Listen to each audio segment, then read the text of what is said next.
Olá, bom dia, boa tarde, boa noite a todos vocês. Mais uma vez estamos de volta para falar um pouquinho aqui da hermenêutica bíblica, né? Até eu comentei com alguém que na verdade o nosso curso ele é um curso mais da história da hermenêutica do que propriamente falando só sobre a hermenêutica, ok? Então quero desejar um bom retorno a todos vocês para mais uma aula. E seguindo, né, aquela ideia, apresentando aqui para vocês um livro de introdução à hermenêutica bíblica, tá? Do Walter Kaiser, né, do Moisés Silva. Muito bom livro, importante que você queira se aprofundar no assunto, pode começar a leitura por este livro aqui, ok? Um abraço aí para todos vocês e quem pode, compre, você vai ter um panorama geral sobre hermenêutica bíblica. Vamos lá, apresentação, né? Então hoje vamos lá falar, continuando o nosso assunto, falando sobre a hermenêutica do rabinato judaico de Jesus e dos seus apóstolos, né? Qual era o modo que eles interpretavam as escrituras. Antes de passarmos para o assunto propriamente dito, eu gostaria de deixar essa frase aqui do Agostinho de Hipona, né, do Santo Agostinho, personagem dos mais importantes na história do cristianismo. Talvez ele e Tomás de Aquino tenham sido os principais teólogos, né, alicerce da Igreja Católica. E Santo Agostinho dizia o seguinte: escolhe a interpretação que melhor promova o amor a Deus e ao próximo. É aquilo que eu terminei a última aula falando, né? A gente sempre tem que interpretar a Bíblia de forma que o amor de Deus seja ressaltado. Porque às vezes, e é muito comum a gente encontrar, às vezes, em falas, né? Em falas de certas denominações, de certos pastores, de certos líderes religiosos, falas que desconsideram esse importante aspecto, que é o amor de Deus. É o amor ao próximo, é pensando nas pessoas, né? A norma e a regra, ela nunca pode ser mais importante que o bem-estar das pessoas. Quando a instituição, e eu sempre falo, a igreja com I minúsculo, a instituição, as suas normas, as suas regras, se tornam mais importantes que o bem-estar das pessoas, aí a gente tem que acender um sinal de alerta, um sinal vermelho, que a gente está no lugar errado, né? Que não é aquilo que Jesus pensava como a sua eclesia, né? Como a sua comunidade de pessoas no mundo, tá? Então deixo esse pensamento aí do Agostinho de Hipona para nós abrirmos a nossa aula. Bom, já tínhamos falado sobre os Midrash, já tínhamos falado sobre a interpretação literal, e hoje nós vamos, se você está chegando nessa aula agora, você pode voltar lá para a primeira aula, essa já é a nossa sexta aula, e já falamos desses assuntos nas aulas anteriores, e hoje nós vamos falar sobre a interpretação alegórica, sobre a interpretação Pesher, e se der tempo sobre a tipológica, né? Não quero também antecipar aqui porque é bastante coisa que a gente tem para falar, ok? Interpretação alegórica. Bom, primeira coisa, não confunda a interpretação alegórica com alegorias, com parábolas, com figuras, né, que Jesus usava. Era comum que Jesus usasse isso, mas não confunda a interpretação alegórica com alegoria, com figuras que Jesus usava, né, para ensinar coisas espirituais, e usava alegorias materiais. Nesse caso, é um tipo de interpretação que esquece da literalidade da palavra ou do texto em questão e entende que aquilo é uma alegoria, que aquilo remete a uma coisa totalmente diferente, que é a alegoria, tá? Então, o terceiro método hermenêutico que era comum entre os rabinos judeus era o alegórico. Alguns exegetas judeus sustentavam que toda a escritura tinha no mínimo dois sentidos, o literal e o espiritual. O segundo, que é o espiritual, mais profundo que o primeiro. Qual é que é o problema desse tipo de interpretação? É que se eu interpreto que toda passagem tem dois sentidos, e tem um sentido ainda que é mais fundamental que é o primeiro, que é o espiritual, quem é que pode me dizer que a minha interpretação alegórica é a correta? né? Eu começo a ter um problema quando eu vou para a subjetividade ou para a espiritualização das coisas, né? Nós temos um exemplo de uma igreja famosíssima, né? Eu vou dizer aqui, vocês já vão saber qual estou falando, que eles têm todo um certo ritual, eles seguem um ritual do sábado, inclusive seguem o ritual do sábado, respeitam o sábado, né? Reverenciam o sábado até como os judeus, né? Que é da sexta, o pôr do sol da sexta até o pôr do sol do sábado. E tudo porque a sua fundadora, a sua grande profeta, teve uma visão dos 10 mandamentos e este mandamento específico estava circuncidado por fogo e ela entendeu então que este mandamento era mais fundamental que os outros, né? Estou dando um exemplo, talvez não seja o melhor exemplo, mas eu estou dando um exemplo que a gente tem que tomar muito cuidado quando a gente vai espiritualizar as coisas e especialmente quando a gente vai abandonar o sentido literal e vai tomar um outro sentido que nem está ligado com o literal, ok? Bom, em Alexandria, quem estuda um pouquinho de história vai ouvir, né? Aqui eu uso Filon, porque é o que o Dockery usou, mas vocês vão muito ouvir falar sobre o Filo de Alexandria, que era um judeu, né, contemporâneo de Jesus, viveu mais ou menos na mesma época, viveu um pouco mais, e ele tentou harmonizar o judaísmo com a filosofia grega, inclusive mostrando que o judaísmo era superior à filosofia grega. E ele é um dos expoentes desse tipo de interpretação alegórica, e depois nós vamos ver que a escola alexandrina vai seguir esse caminho da alegoria, tá?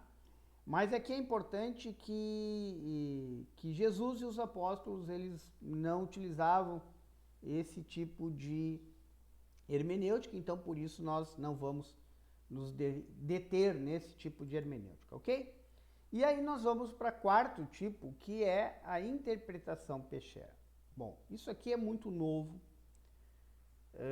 Conforme o livro, conforme o estudioso que vocês lerem, vocês vão poder ter talvez até explicações um pouco diferentes da minha, mas isso surge muito forte com os manuscritos de Qumran, né? Os manuscritos do Mar Morto, todos vocês já ouviram falar, que são importantíssimos na arqueologia bíblica, porque comprovam muita coisa do Velho Testamento e trazem à lume muitas coisas da época de Jesus, e entre essas coisas, especialmente esse tipo de interpretação, e que Jesus usava, de certa forma, Jesus usava essa interpretação, usava esse método, né, interpretativo que era o pesher, e até algumas, vocês talvez leiam alguma coisa e vejam como especulação, até mesmo que Jesus era da seita dos essênios, né? Porque os essênios,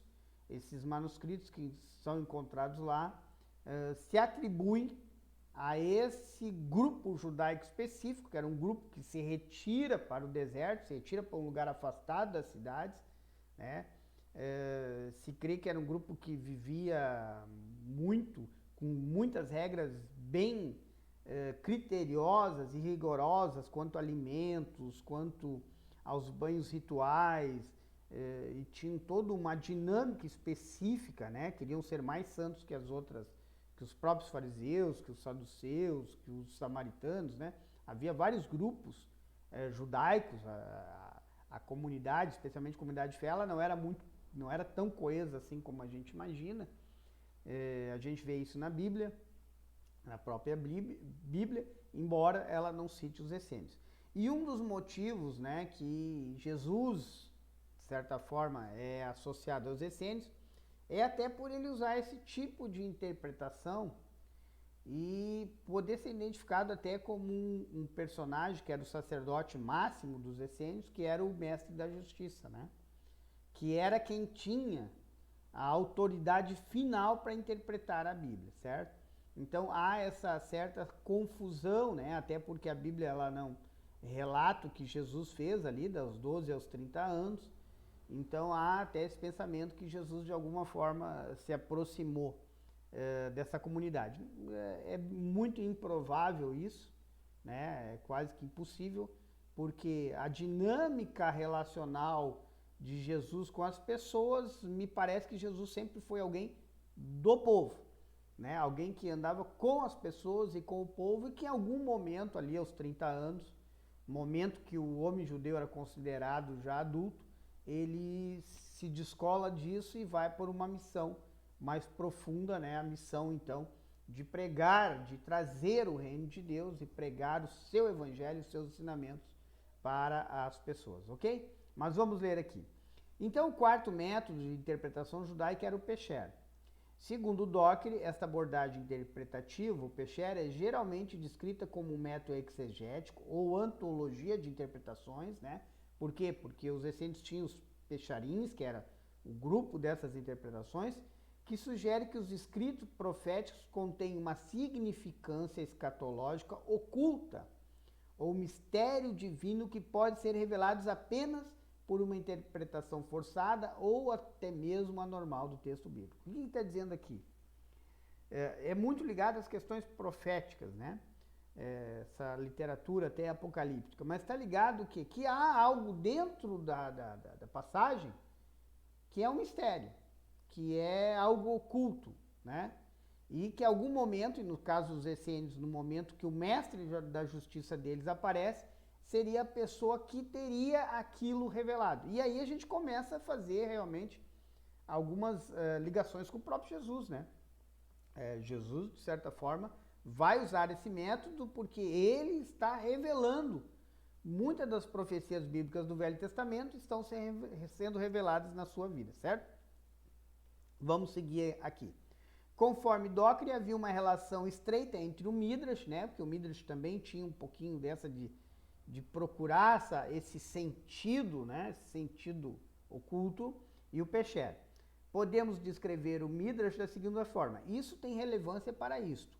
E Pesher, isto é aquilo, né? Então a gente vê aqui as nuances um pouco diferente, né, do Midrash para o Pesher. O Pesher sempre remete a uma coisa, uma nova coisa, certo?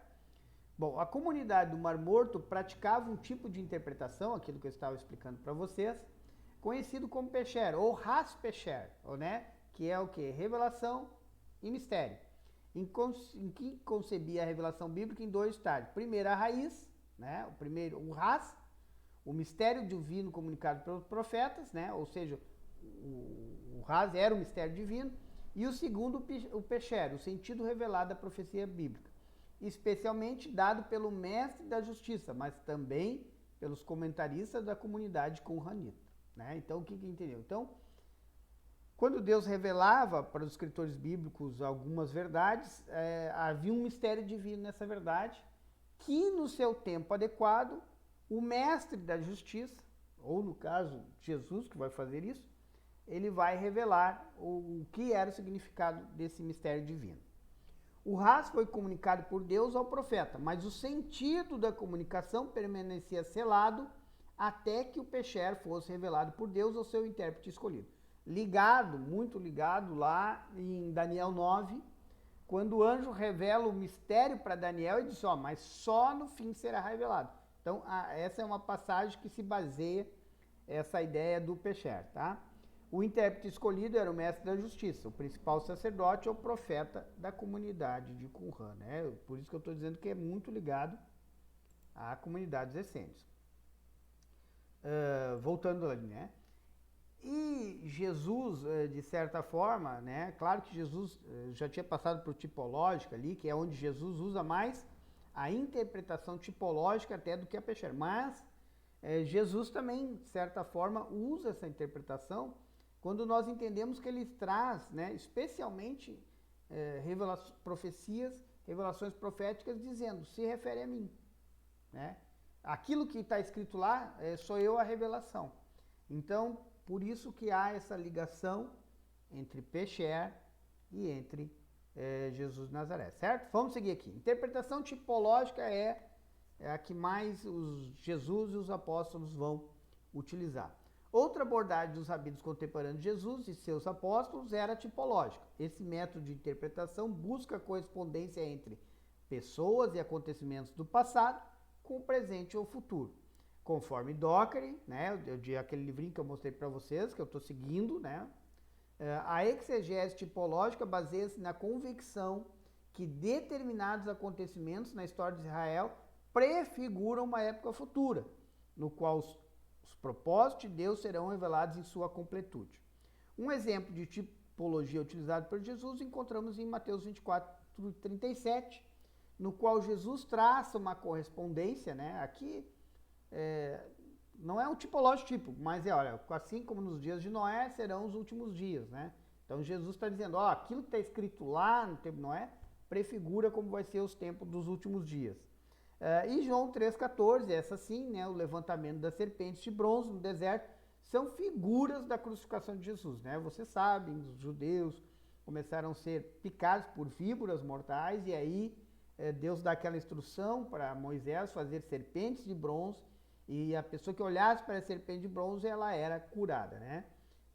Ela era curada da picada daquela serpente. Então aqui isso prefigura a crucificação de Jesus e olhando para a cruz, todos nós seremos, né, salvos.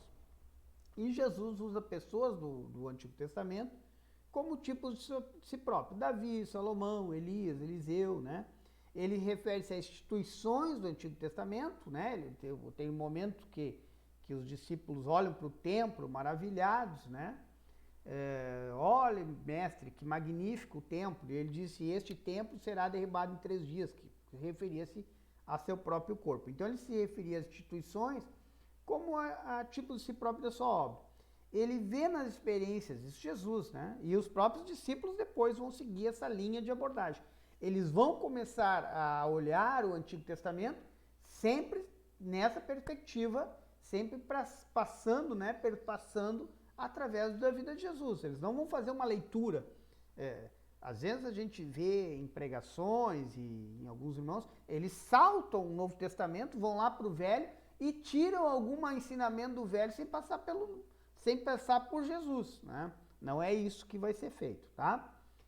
Ele vê nas experiências de Israel prefigurações da sua experiência. Ele contesta, né? Ou seja, ele chama para si que as esperanças de Israel são realizadas nele e nos seus discípulos. Na libertação por Deus, ele vê um tipo de congregação de homens em sua eclesia, ao passo que os desastres de Israel são prefigurações da punição iminente daqueles que o rejeitam, cuja descrença está prefigurada naquela dos perversos em Israel, e até mesmo como acontece nas duas instâncias, na arrogância das nações gentias, né? Então, o que Jesus está dizendo?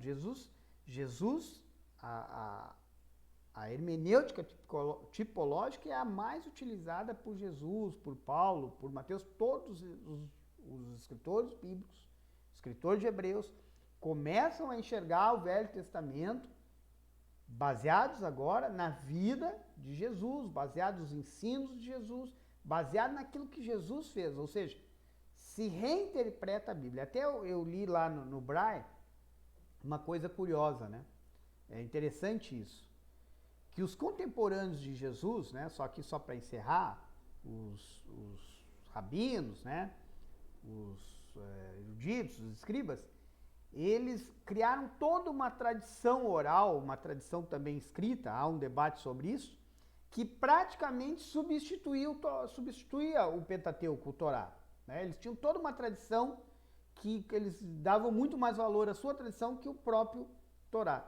E é curioso que os judeus fizeram isso e os cristãos também fizeram isso, né? Porque os cristãos também construíram o seu Novo Testamento, trazendo uma nova reinterpretação, ou seja, tanto os judeus contemporâneos de Jesus, ou um pouco anteriores de Jesus, depois do exílio, eles fizeram uma reinterpretação lá do Antigo Testamento, eles também tiveram dificuldades, né?